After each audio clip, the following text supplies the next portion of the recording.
Muy queridos hermanos en Cristo, les saludo el Padre Carlos Rosell. Voy a comentar los números 861 al 862 del Catecismo de la Iglesia Católica. En estos números se nos habla de los obispos y es importante saber qué papel tienen los obispos. Para ello, debemos recordar que la Iglesia es apostólica. La Iglesia es apostólica porque empieza con los 12 apóstoles y además la Iglesia es apostólica porque está gobernada por los sucesores de los apóstoles. Los sucesores de los apóstoles son los obispos, siendo el sucesor de Pedro el Papa. Por lo tanto, ¿quiénes son los obispos? Los sucesores de los apóstoles. La palabra obispo viene de episcopos, que significa vigilante. El obispo vigila a su rebaño. El territorio que gobierna un obispo se llama diócesis. En toda diócesis hay un obispo. Quien hace de cabeza en una diócesis, en cuanto primer representante de Cristo, es el obispo.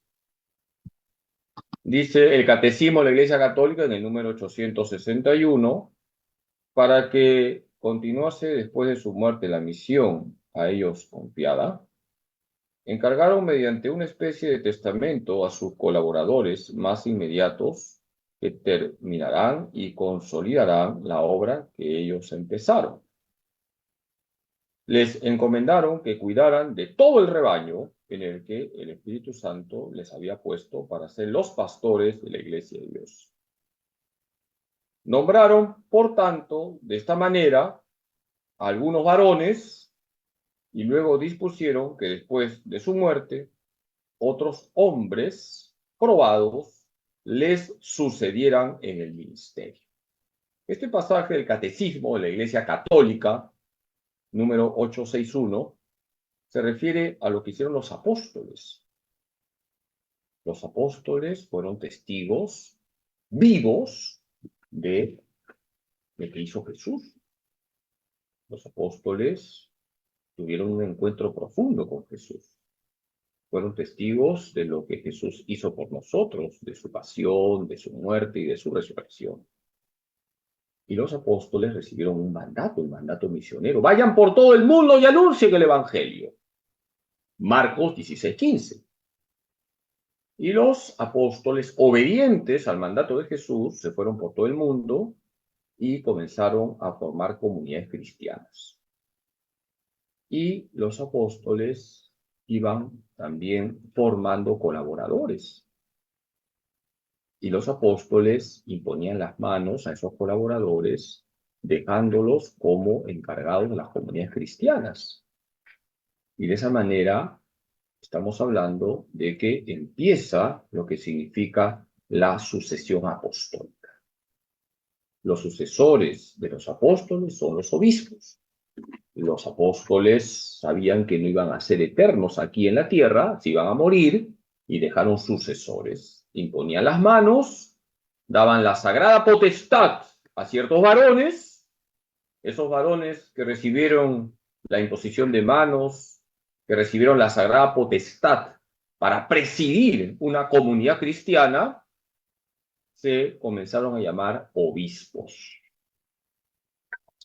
Yo quisiera, sobre todo, hoy remarcar la importancia no solo de rezar por los obispos, sino también de rezar por los sacerdotes, y al mismo tiempo es bueno enfatizar que quienes tienen el sacramento del orden están llamados a darlo todo por Cristo y a pastorear el rebaño del Señor al estilo de Jesús. Recordemos que el sacramento del orden tiene 3 grados.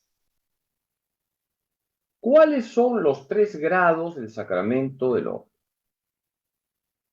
En el grado más alto tenemos el episcopado. En el segundo grado, el presbiterado. Y en el tercer grado, el diaconado. Por tanto, cuando hablamos del sacramento del orden, hablamos del episcopado, del presbiterado y del diaconado. La jerarquía de la iglesia está formada por el episcopado, el presbiterado y el diaconado. La palabra jerarquía viene de 2 palabras griegas, hieros, que significa sagrado, y arge, principio. La jerarquía es principio de lo sagrado. La jerarquía está para llevarnos a quien es lo más sagrado, Jesucristo. Para eso está la jerarquía, para llevarnos a Jesús. En el primer grado del sacramento del orden está el episcopado, los obispos. Ya he dicho que la palabra obispo viene de episcopos, que significa vigilante. El primer responsable de la fe de una comunidad cristiana, de una diócesis, es el obispo. Tenemos el segundo grado del sacramento del orden, el presbiterado. Presbiteros en griego significa anciano y se refiere a aquellos varones que son colaboradores del obispo, que tienen la unción dada por el sacramento del orden para celebrar la Santa Misa, celebrar los sacramentos, siempre en comunión con el obispo. Son los presbíteros, los primeros colaboradores del obispo de la diócesis. Los presbíteros también reciben como nombre sacerdotes, padrecitos, curitas. La palabra cura no es una palabra despectiva. A veces algunos usan esa palabra de forma despectiva, ese cura. Pero en principio la palabra cura tiene un sentido positivo, porque el sacerdote tiene una misión de cura de almas. De ahí viene la palabra cura. Yo me acuerdo que hace algunos años atrás estaba caminando por una calle de Lince y un niñito me vio, yo siempre voy vestido de sacerdote con el cuellito blanco, y me dice, tú eres cura, ¿no? Sí, le dije a ese niño. Y el niño me dice, si eres cura, cúrame el estómago, que me está doliendo. Seguramente este niño pensaba, los sacerdotes son curas porque curan toda enfermedad. Hay que aclarar que el sacerdote está para la cura de almas. Y eso se concreta, sobre todo, cuando un sacerdote celebra, por ejemplo, el sacramento de la confesión, que es un sacramento de curación. Por lo tanto, los presbíteros tienen la misión de la cura de almas. Y también, como ya he señalado, a los presbíteros se les llama padres o padrecitos. ¿Por qué a un sacerdote se le llama padre? Un sacerdote vive el celibato. Un sacerdote no se ha casado. Un sacerdote no tiene hijos según la carne, pero sí tiene hijos según el espíritu. El sacerdote tiene una paternidad espiritual. El sacerdote es padre porque todo padre engendra y el sacerdote engendra en Cristo a los fieles. Tiene esa labor muy importante de comunicar la vida de Cristo. Además, todo padre educa a sus hijos y el sacerdote está llamado a educar a los fieles comunicando la palabra de Dios, predicando el evangelio sin rebajarlo, sin aguarlo, sin diluirlo. Y en el tercer grado del sacramento del orden está el diaconado. La palabra diáconos en griego significa servidor. Los diáconos son colaboradores del obispo, también colaboran, en comunión con su obispo, con los presbíteros. El diácono no puede consagrar, el diácono no puede confesar, el diácono no da la unción de enfermos, pero sí un diácono puede bautizar, puede predicar en la misa, puede bendecir en un matrimonio, también puede bendecir el agua bendita. El diácono no tiene el ministerio sacerdotal en cuanto no es un sacerdote ministerial. No tiene el sacerdocio ministerial, pero es el tercer grado del sacramento del orden, forma parte de la jerarquía y es un colaborador directo del obispo y también del presbítero, a quien ayuda, sobre todo en algunos sacramentos. Tenemos que rezar por todos los miembros de la jerarquía. Tenemos que rezar por los obispos, tenemos que rezar por los presbíteros, tenemos que rezar por los diáconos. Es importante la oración por todos los miembros de la jerarquía. Y también es importante que aconsejemos a los ministros sagrados, es importante que corrijamos, si fuese el caso, a los ministros sagrados con cariño. Tengan en cuenta, por ejemplo, que un sacerdote también tiene sus miserias. El sacerdote no es Superman, no es Robocop. ¿Han visto ese dibujo animado, Robocop, el hombre de acero? El sacerdote tiene también sus debilidades, es un hombre pecador, porque todos somos pecadores, pero es un hombre sagrado. Y hay que respetar al sacerdote, hay que cuidar al sacerdote, hay que ayudar al sacerdote para que sea fiel hasta la muerte. Tenemos que cuidar a los sacerdotes para que sean fieles hasta la muerte. Tenemos que ayudar a los sacerdotes a que vivan la pobreza, a que vivan el celibato. Hay que rezar por la pureza de los sacerdotes. Hay que ayudar a los sacerdotes para que vivan la obediencia. Hay que ayudar a los sacerdotes para que vivan la piedad. Es bonito cuando uno escucha, Padre Carlos, yo rezo para que usted rece. Eso es lo que ustedes deberían decirle a un sacerdote. Padrecito, yo rezo para que usted rece, para que vaya al sagrario, para que usted rece el rosario todos los días, para que usted vaya al Santísimo, para que nos dé ejemplo de oración. Queridos hermanos, tenemos que cuidar a los sacerdotes, arroparlos con nuestra oración, acompañarlos con nuestras plegarias y también evitar atosigar a los sacerdotes. Hay que dejar también que los sacerdotes tengan su espacio para la oración, su espacio para que traten a Jesús personalmente. Vamos a hacer una pausa y volvemos.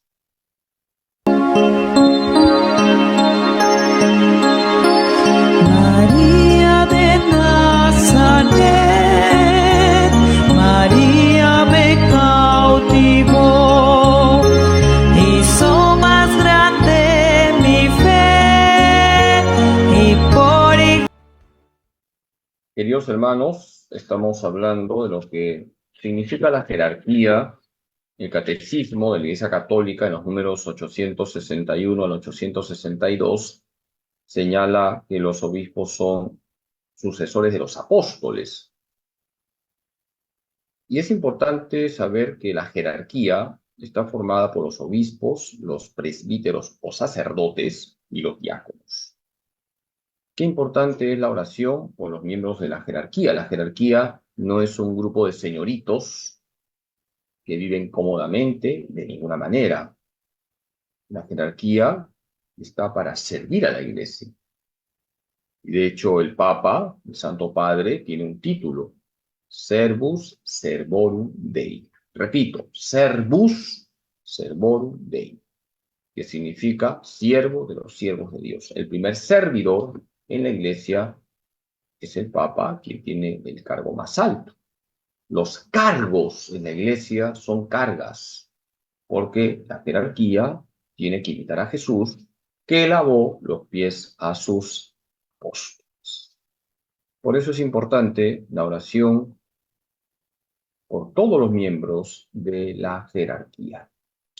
San Alberto Hurtado, santo sacerdote chileno que vivió en el siglo XX, decía, si no hay sacerdotes, no hay sacramentos. Si no hay sacramentos, no hay gracia. Si no hay gracia, no hay cielo. Por eso tenemos que orar por el aumento de vocaciones a la vida sacerdotal. Si no hay sacerdotes, no hay sacramentos. Si no hay sacramentos, no hay gracia. Si no hay gracia, no hay sí. Brevemente quisiera señalar 3 puntos que debemos pedir como iglesia por los ministros sagrados, por los sacerdotes, por los obispos. 3 puntos que quisiera expresarlos con frases coloquiales. 1, estar en la trinchera.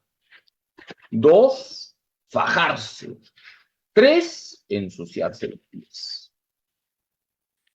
Número 1, estar en la trinchera. Hay que rezar para que los sacerdotes, en primer lugar los obispos, estén en la trinchera como los soldados valientes. ¿Qué significa estar en la trinchera? Significa estar en la línea de combate.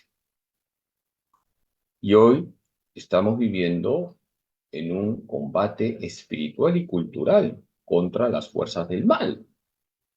No es una exageración, hay que ser realistas. Hay un combate contra las fuerzas del mal. El diablo existe, el diablo promueve hoy en día la cultura de la muerte, el diablo promueve la destrucción del matrimonio y la familia, el diablo promueve la división en la iglesia, el diablo promueve todo tipo de aberraciones, que incluso son mostradas con orgullo.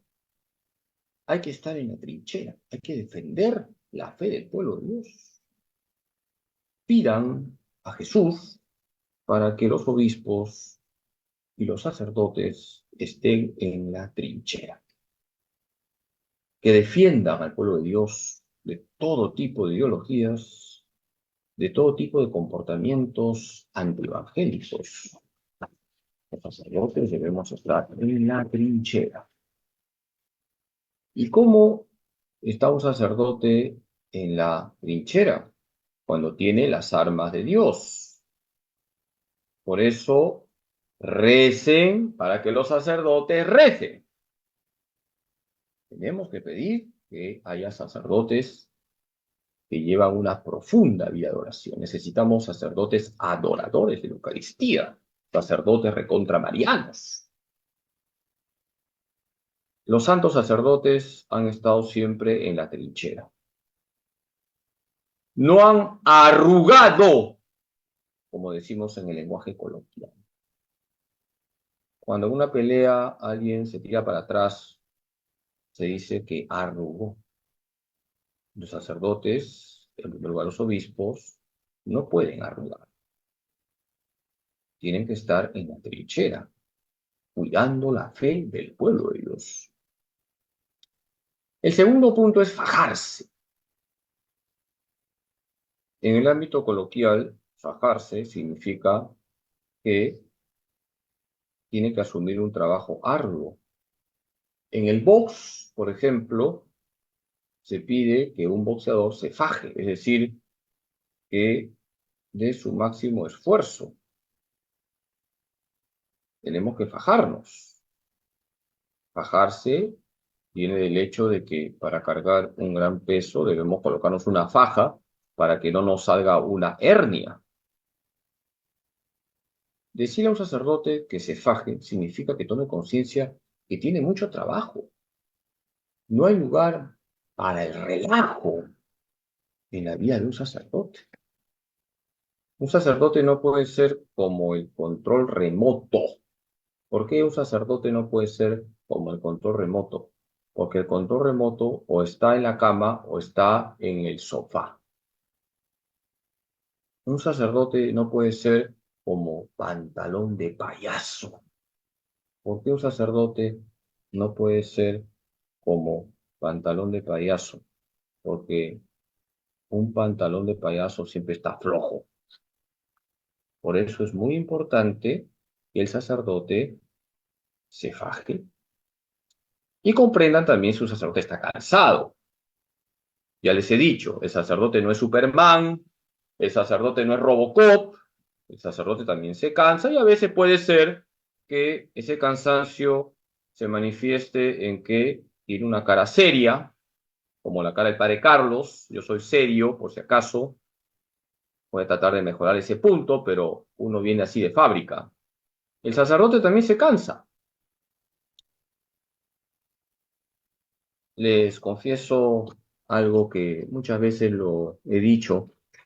En el santuario de la Divina Misericordia nunca pude terminar una cola, en principio. Los domingos y los días de semana. Yo diría que muy pocas veces terminé la cola de confesión. Casi nunca. Es que hay mucho trabajo.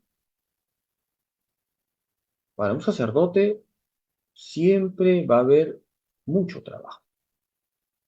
El padre Tomás Morales, santo sacerdote, que murió en olor de santidad, decía que mejor es trabajar por 10 que hacer trabajar a 10. Fajarse para un sacerdote no es una cuestión de autoesfuerzo, por eso el sacerdote tiene que cuidar su vida interior y apoyarse en el Señor. Y ustedes tienen que ayudar al sacerdote a fajarse, rezando por el sacerdote y no sobrecargándolo con tonterías. Hay cuestiones que el sacerdote no va a resolver. Y también aprovecho para decir, si tú tienes que hablar con un sacerdote, trata de ser concreto, no te extiendas demasiado. Hay mucha gente que quiere hablar con el sacerdote. Si puedes decir algo en 15 minutos, no lo digas en 2 horas. Hay que ser concretos, claros y concretos cuando hablemos con un sacerdote, cuestiones espirituales, cuestiones de confesión. El tercer punto es ensuciarse los pies. El sacerdote tiene que ensuciarse los pies. En primer lugar, los obispos. La jerarquía no es una élite, no es un grupo de privilegiados.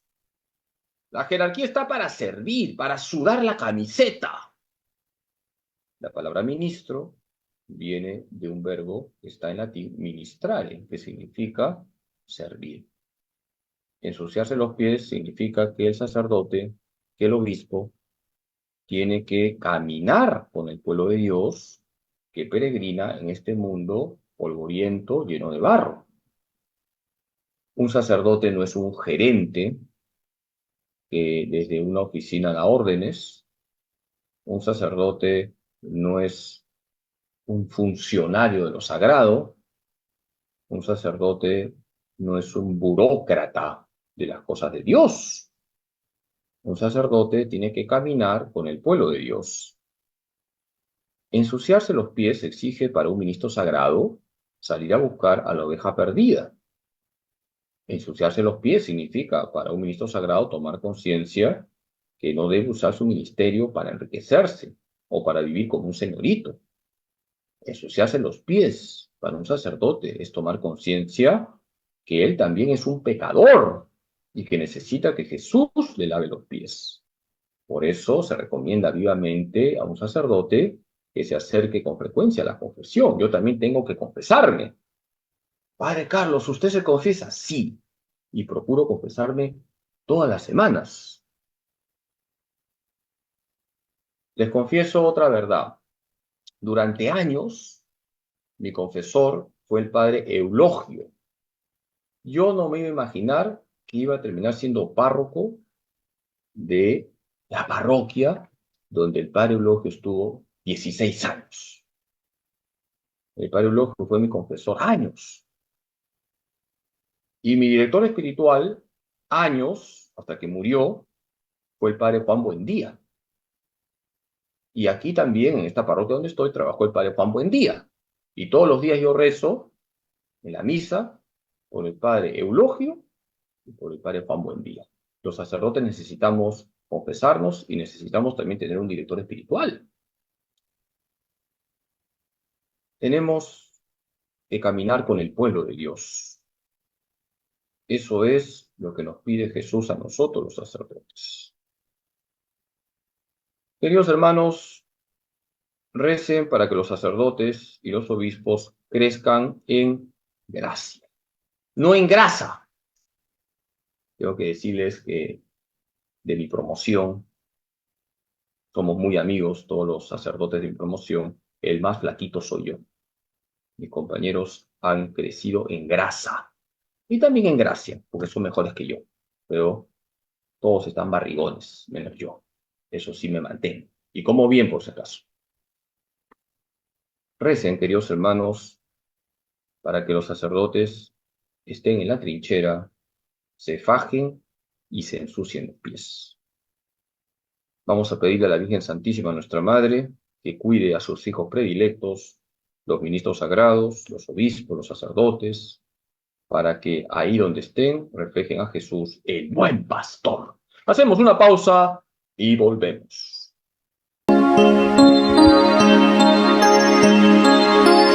María de Nazaret, María me cautivó, hizo más grande mi fe y por hijo me adoptó. Hay veces que yo me pongo a pensar y sin percibir me voy a rezar y mi corazón se pone a cantar a la Virgen de Nazaret, doncella que Dios amó y escogió, Madre de Jesús, el Hijo de Dios, María que... Hemos hablado de lo que implica ser un obispo, he ampliado el tema y he señalado la importancia de la jerarquía. El obispo es quien hace de cabeza en una diócesis. Los sacerdotes colaboran con el obispo, los diáconos colaboran con el obispo y con los sacerdotes. Hay que orar por la jerarquía, sobre todo por los obispos y sacerdotes, para que estén en la trinchera, se fajen y se ensucien los pies. Son tres expresiones coloquiales que he compartido con ustedes. Es muy importante que recemos por todos los miembros de la jerarquía. Acá hay una pregunta de nuestra hermana Virginia, donde señala si se puede poner un montón de velones, 13, para adornar el altar. Hay que colocar máximo 6 velas, 3 a un lado y 3 al otro lado. Ya lo demás no es lo que enseña la iglesia, hay que evitar llenar el altar de velas. Y cuando la misa es diaria, bastan 2 velas, una a cada extremo del altar. Con relación a las otras preguntas, hay que evitar añadir cosas que no están en el libro que se llama el misal. El Concilio Vaticano II dijo que nadie, aunque sea sacerdote, añada o quite palabras que están en las rúbricas. Es importante que se respeten las rúbricas. Y con eso creo que he respondido a su pregunta. Tenemos otra llamada. Bendiciones. Mejor Sí, dicho, buenos tenemos días, la primera padre. llamada, parece. Sí, Aló, buenos días, padre. sí, ¿de dónde llamas? De Cercado de Lima, padre. Dime. Padre, del hecho de que usted está hablando de los apóstoles, ¿no? Del apostolado y de los obispos. Me viene la pregunta, bueno, en la época de Jesús, no sé si estará bien el término o la palabra a utilizar, la mujer estaba muy restringida. Pero ayer se celebró justamente a Santa María Magdalena. Y en la Biblia dice de que Jesús resucitado, en primer lugar se le presentó a sus apóstoles. No digamos que es discípula, sino María Magdalena podría también llamársele apóstol del Señor. Esa es la pregunta, Padre. Gracias. Bien. A ver, en primer lugar, Jesús resucitado se apareció a María Magdalena. Eso es bíblico, es el Evangelio de ayer. María Magdalena tiene 2 títulos. Isos apostolos, palabra griega que significa igual que los apóstoles, Isos apostolos. Y el otro título es Apóstola Apostolorum, la apóstol de los apóstoles. ¿Por qué se le llama a María Magdalena Isos apostolos, igual que los apóstoles? Porque ella recibió las primicias de la resurrección de Cristo. Incluso antes que los apóstoles vio a Cristo resucitado. ¿Y por qué se le llama apóstola apostolorum? La apóstol de los apóstoles. Porque ella comunicó a los apóstoles la buena noticia, y la buena noticia es que Jesús está vivo, ha resucitado, ha vencido a la muerte. Nosotros también somos, en un sentido amplio, apóstoles, porque apóstol viene de apostolos, que significa enviado. Tú estás enviado por Cristo para comunicar la buena noticia, como María Magdalena, que luego de tener ese encuentro profundo con Jesús, estando la tumba vacía, se fue a comunicar a los apóstoles que Cristo ha vencido a la muerte. Tenemos otra llamada, bendiciones. Aló, aló, buenos Sí, días. bendiciones. ¿Con quién hablo? Buenos días, Padre Carlitos, con Rosario de Magdalena, Padre. ¿Qué tal la mamá de la apóstol de la vida, Sofía? Sí, ¿Cómo Padre. está, Sí. señor Rosario? Bien, gracias, acá escuchándolo ilustrándome con todo lo que usted nos enseña, Padre. Yo tengo más o menos, Dios dijo, no es bueno que el hombre esté solo, ¿no? Pero en Sí. el caso de los sacerdotes, ¿cómo podemos interpretar eso? Se me ha presentado esa duda, Padre Carlitos, por favor. Para su Muy buena ilustración. pregunta. Cuando me preguntan eso que usted me ha preguntado, no es la primera vez, me gusta contar la anécdota con mi sobrinita María Fe cuando era una niñita, ahora ya está pues grande, creo que ya tiene 22, 23 años. Cuando era chiquitita me dice un día, tío, tú no te has casado, ¿no? No, María Fe, yo no me he casado. ¿Y por qué, tío? Y yo le dije, porque me he casado con Jesús. Y ella me dijo, no puede ser, tío, porque Jesús es varón y tú eres varón. Y tenía razón la chiquita. El sacerdote no se ha casado con Jesús, se ha casado con la iglesia. Entonces le respondo, el sacerdote no es un solterón. El celibato implica que el sacerdote se ha desposado con la iglesia, esposa de Cristo. Y las consagradas, las religiosas, son las esposas de Cristo. Ellas sí, se han desposado con Cristo. Por lo tanto, el celibato tiene una dimensión esponsal. No es bueno que el hombre esté solo. Vamos a cambiar la frase un poquito. No es bueno que el sacerdote esté solo. Y no está solo, se ha desposado con la iglesia, la esposa de Cristo. Hay un documento de San Pablo VI que se llama Sacerdotalis Celibatus. En este documento, Sacerdotalis Celibatus, San Pablo VI señala que el celibato tiene tres dimensiones: la dimensión cristológica, la dimensión eclesiológica y la dimensión escatológica. Discúlpenme las expresiones muy elevadas. El celibato tiene una dimensión cristológica porque el sacerdote refleja a Cristo célibe, Cristo el esposo que se desposa con la iglesia. El celibato tiene una dimensión eclesiológica porque el sacerdote se ha desposado con la iglesia. Y si no se ha casado es para estar más disponible y servir a la iglesia. Y el celibato tiene una dimensión escatológica. Lo escatológico significa lo que va más allá de la muerte. El celibato del sacerdote adelanta la condición que vamos a tener en el cielo. En el cielo ya no hay matrimonio. Gracias a Dios, dicen los casados. En el cielo todos vamos a ser célibes. Habrá un solo matrimonio. Cristo, esposo, con la iglesia, esposa. Muchas gracias, señor Rosario. Salude a su hija. Ayer estuvo aquí en mi parroquia hasta tarde en un concierto católico y estuvimos hablando sobre la defensa de la vida y hablamos contra las ideologías. Así que rece mucho, señor Rosario, por su familia y por los sacerdotes. ¡Ánimo! Tenemos otra llamada. Bendiciones. Buenos días, padre. Le habla Elda Dongo desde San Borja. ¿Qué Impecable tal? tu ¿Te charla, acordaste de los padre. pobres? Sí, padrecito. Usted sabe que rezo por usted siempre de 3 a 5 de la madrugada para que el Espíritu Santo lo llene, para que el Señor le dé esa fortaleza, esa energía para trabajar en cada parroquia donde lo mandan, como ahora es Santa María de Nazaret.